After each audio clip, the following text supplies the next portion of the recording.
We're talking with Dr. Brittany Penner from the Steinbach Family Medical Clinic right here in Steinbach. And Brittany, I saw the article that you wrote that was published in the Globe and Mail called, and we're going to start with the title, I Need More People with ADHD in My Life. Yes. Explain. Mm-hmm. So it mentions in the article a little bit too, but my husband, and he is comfortable with me sharing this, otherwise I wouldn't, Right. but he has ADHD, and it's something that runs prevalent in his family. We joke that, oh, everybody has ADHD, but that's not true, but there are a few. And our nephew is a spitting image of my husband when he was younger.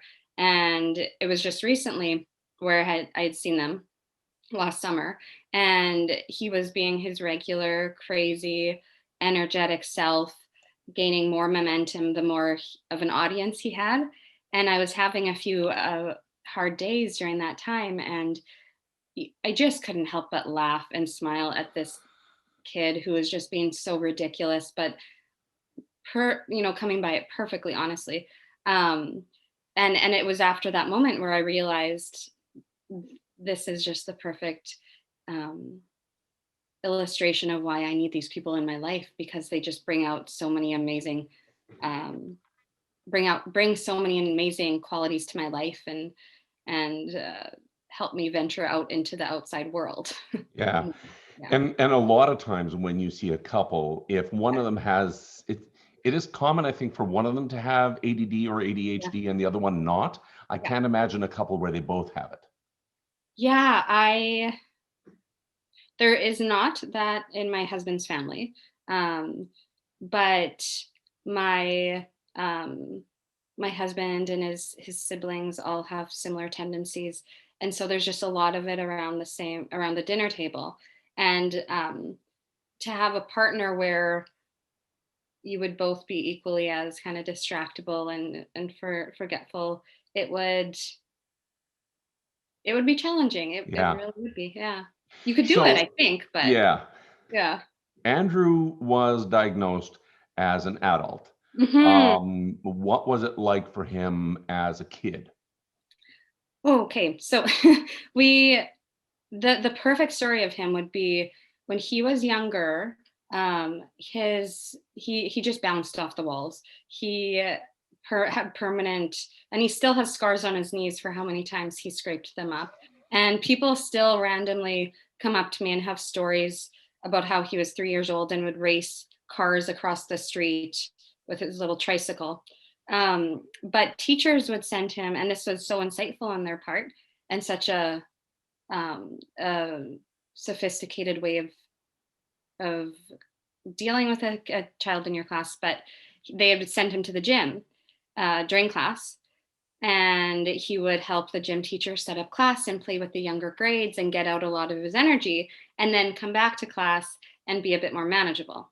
So there were teachers that recognized this back then Yeah, yeah. and learned to channel it even before this was a well-documented thing.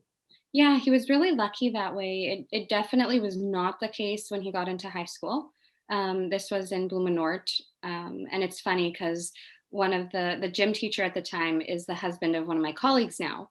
And Okay. so he has some funny stories of when Andrew was a child. But no, it shifted very dramatically when Andrew went to high school.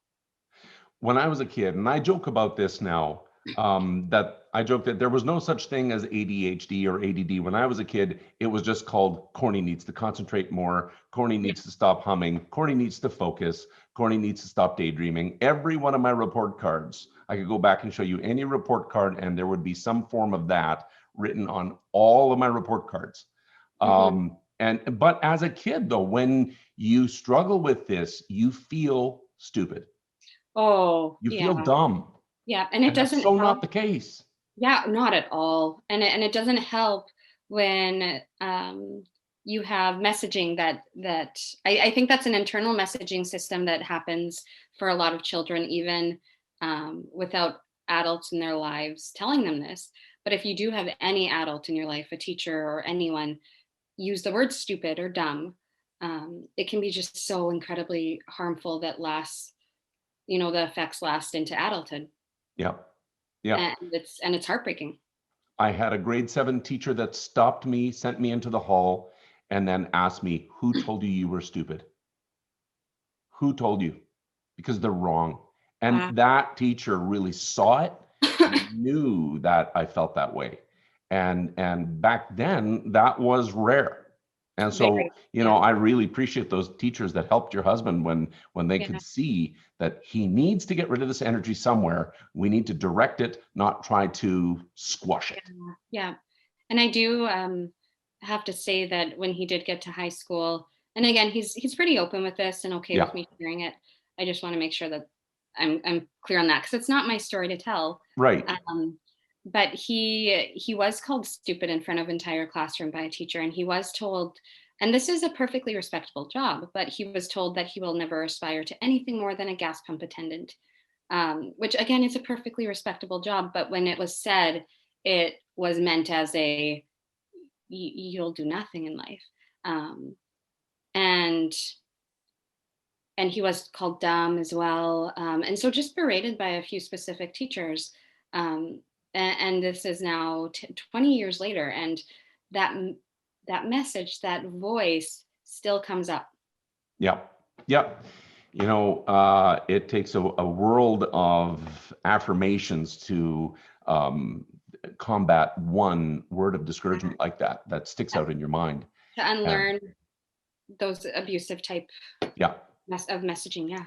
absolutely. So I want to talk specifically about ADD and ADHD in Yeah. adults because I think students are more like teachers and EAs and principals are more in tune to this and they know Yeah. when to suggest to a parent, we need to possibly get your child tested so we know what we're dealing with. And some people don't like to put labels on their child, and I understand that. But if you know that your child has something, perhaps a different way that you can work their education or anything else in their Oh, life. But yeah. as an adult, my wife works with kids that have ADD and ADHD. She is an EA, Yeah. and she's my EA because because it's never been diagnosed. But you sent me this sheet, Yeah. a test to do. Tell us about this test that I just did. Right. So and before we do, I just want to quickly say, when it comes to labels, and the fear around, I don't want to label my child, and is it worthwhile? The reason why I think it is worthwhile looking into a diagnosis if you suspect one in your child is, and I'm not about labels and pigeon, putting children or people into a box, but once children graduate and become adults, accessing resources, let's say if they choose to go to university or college, accessing resources is made a lot easier. And so, for instance, let's say you don't go the medication route, but you want to try and increase any supports that you can. The U of M, for instance, will help with getting, let's say, a person to take notes during class for you or with you, or um, setting up a separate room for exams where there are less distractions, things like that. Yeah. And so that's why I often think it is worthwhile at least getting that diagnosis in the books for you, just to better support you the older you get. Well, it helps you understand why your brain works the way it does, Yeah, why you do what you do, why you aren't good at some things, you're really good at other things. yeah, It helps to understand, it does. and I think it's very valuable. I showed this test that you sent me Yeah, to my wife. I showed yeah. her my results, and as you can see, almost all of my check marks are either in the middle or to the right. And I showed Right. it to And her, so and I says, "Is this accurate?" She goes, "Very, very accurate." yeah. And so just to explain the form a bit, it's if anyone out there, so CADRA is the one that has the forms. For children, they're called the SNAP 4 forms. For adults, it's just the adult self-report ADHD scale or something like that. So if someone just Googles adult self-report form, it'll pop up on Google. Additionally, at our clinic, I know we have these forms as well that we can provide for people. But the form itself goes through um, certain certain questions that reveal either inattentiveness or distractibility, or hyperness, hyperactivity. And it's not so much about necessarily getting a number as it is when you look at that form, if you see that, yeah, everything is trending on the right hand side, which is the all the times or the most of the times, Mhm. um, then you know, okay, yeah, this is a pretty strong indicator that this is something that we're working with here. Yeah. So let's talk a bit about the difference between ADD and ADHD, because there are people who are hyper that have to sit there and use fidget spinners all the Yeah, time, but their attention is laser focused. So you can yeah. have one without the other. Let's talk about the difference ADD and ADHD. ADD would be attention deficit disorder. And so that's primarily the distractibility, the inattentiveness, you're sitting here and all of a sudden you're daydreaming and oh, what did you say? There's this How I Met Your Mother episode where one of the characters is in a class and he says, when I was in school, they said I had AD something, or can we go have class outside? And that's kind of a perfect, your attention's just gets picked up very easily from Yeah, everything around you. ADHD has the inattentive piece and the distractibility piece, but the hyperactivity is the piece that's added on. And so you need that physical stimulation um, to try and help you concentrate. Whereas the ADD, you don't actually need that physical stimulation, hyperactivity to help you focus. right. Yeah. And there's different degrees of severity. I mean, There is, yeah. pardon me. Like I'm a knee bouncer. I bounce my Mhm. leg. I'm constantly twitching and bouncing my knee. But I wouldn't have to be like your husband Andrew when he was a kid, have to go and let me stomp off my excess energy in the gym before Yeah, class. So yeah, everyone is a different extreme. So there's no yeah. one way or one view of ADD or ADHD. There isn't, yeah, and that's why these forms are a great resource, and they help you in making the diagnosis, but they're not the be all end all. It's about the whole picture. And so if someone, let's say, has a lot of the right column stuff, but is functioning pretty well in school and they're not internalizing a lot of negative messaging, you have to ask yourself, well, yeah, again, it's still helpful to have the diagnosis, but is, medication gonna, what would be the purpose in, let's say, starting medication or something? So, as someone who is fairly certain that they have ADD or ADHD, is it important as an adult, if you think you have these things, is it important to get a diagnosis? I, I don't think there's necessarily a right answer to it. It probably boils down to personality a little. If I think it is worthwhile personally, and the reason I think it's worthwhile is just not because it necessarily changes. Oh, now I'm going on medication, or now I this or that, but because it just gives you a little more insight into who you are and why you might do the things that you do, and why you might encounter certain responses from people that you do, or oh, this is the reason why I am a little bit of an aggressive driver, or this is why people seem to get really annoyed with me on the road, or things Yeah. like that. Or it helps you look back and think, wow, when I was a teenager and I experimented with drugs, I was actually trying to treat my ADHD, um, or things like that. And I think that there's just a lot of value in gaining self insight and awareness. Yeah. I think too, if you look at it and go, how much is this affecting my life? Totally. Am I having a difficult time just going through day to day and relationships? And is it affecting those parts of my life? It'll be good to have a diagnosis. And then you also know whether you should be medicated Yeah. or just have resources to know how to deal with life. And now with the internet, and everything that you can find on there's a lot more resources in terms of, if you just even Google ADHD, I have trouble organizing my house. You'll be able to find a blog of someone who has ADHD who has found these tricks to help, or And I think there's value in that. Yeah. So now we've been talking a lot about the person that has ADD or ADHD. What about the person that lives with the person that has ADD or ADHD? Yeah. Now you, I'm sure, have a lot of stories you can share where it's just like, I need a break from this. Am I right? Yeah. Oh, not so much I need a break from that, but Andrew and I are also very, the other thing that complicates it or enriches it for us both, Yeah. and both, is that he is extremely extroverted, and I am extremely introverted. And so his need to be around people pre-COVID, pre-pandemic, was just, it was sky high. And so he, one of our good friends, actually, you would know him, Issy Masi. Oh, very well. Yes. Yeah, yeah, and he's Fijian, and Fijian is very community focused, and so any day of the week that Andrew needs to get out, like needs to see people and get out, he'll just go hang out with Issy. And this was Yeah. pre-pandemic, of course, but it can be 11 at night, and Issy's up for a hangout. And so it's having certain friends like that that will really help both Andrew and myself, because then I will have a few hours of just quiet time, because that's what I also need. And I've had to learn, this might not be the case for everyone, but I've had to learn, I've dealt with even insecurities on my part, looking at my husband and his family, who are mountain climbers, bungee jumpers, sharks, dive with sharks, which are all things that Andrew has done. And that is not me.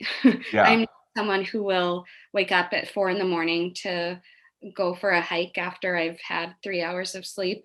I prefer sleep in that scenario.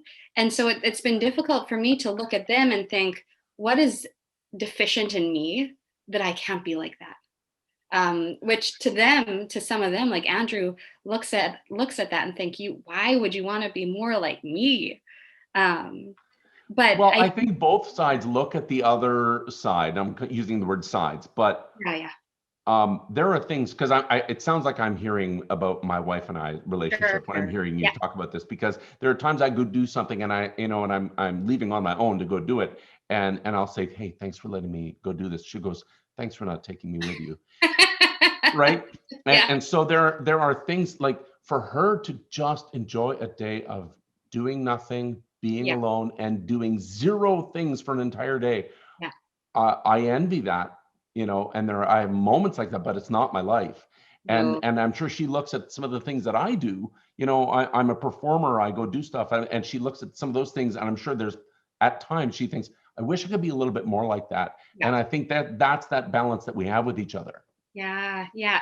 It comes out a lot when Andrew and I travel.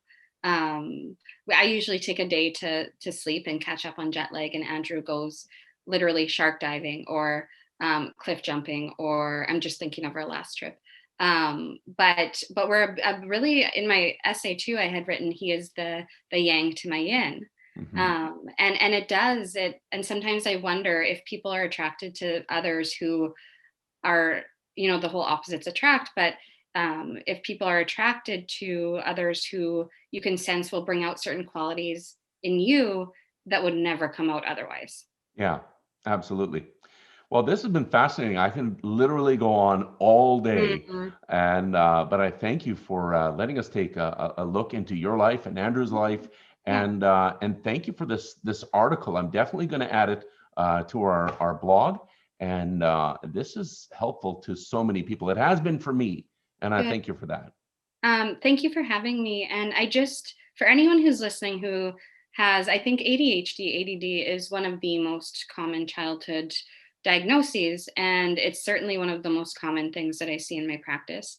And I do want to, if anyone's listening, which I'm sure there are, who has ADD or ADHD, I hope that the message that they can receive, because I just don't think that people with ADD or ADHD don't receive this enough, is that they have so much value to offer, and there are so many, the source of your inattention and your distractibility is also the source of your exuberance and your excitement in life. And and your ability to recover from things quickly, or at least I think of my husband in that way. Um, and and so I guess what I'm trying to say is there are so many positive things born out of the same thing that leads into the difficult things of ADD and ADHD. And that's And why I love the title that yeah. you gave this, that, I need more people with ADHD in my life. And it is that balance. And I think Mhm. you've worded that very carefully and correctly. Yeah. Awesome. Yes. Thank Well, you. thank you so much. This has been Mhm. wonderful. Yeah, I've enjoyed it too. Thank you so much.